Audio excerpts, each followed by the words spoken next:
আমার তো বই লাগে সাইফ হাসানের জন্য, কারণ বাংলাদেশ ক্রিকেট টিমে প্রথম প্রথম এমন মেন বাইর হার্ড হিটার ব্যাটসম্যান বাইর, যেরকম আমাদের দেশে সুমন সরকার বাইরে ছিল অনেক হার্ড হিটার ব্যাটসম্যান হিসেবে, অনেক ভালো ব্যাটিং করতো, অনেক ভালো ভালো ছক্কা মারতো। তারপর বাইরে ছিল এনামূলক বিজয়, অনেক ভালো খেলতো, ব্যাট ভালো করতো, ছক্কা মারতো, তার ব্যাটও আমাদের কাছে ভালো লাগতো, তার খেলাধুলা আমাদের কাছে ভালো লাগতো। তারপরে আসিল আমাদের দেশে হার্ড হিটার ব্যাটসম্যান আছিল সাব্বির। এই সাব্বির হার্ড হিটার ব্যাটসম্যান আছিল।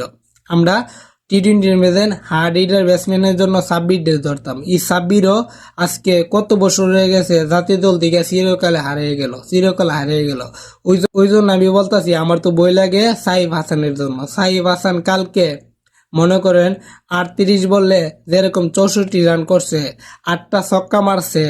ওই জন্য আমি বলতাছি আমার বড় বই লাগে সাইফ হাসানের জন্য। এই সাইফ হাসানই কোনো সময় বাংলাদেশে ক্রিকেট টিম থেকে হারাই নিয়ে যা।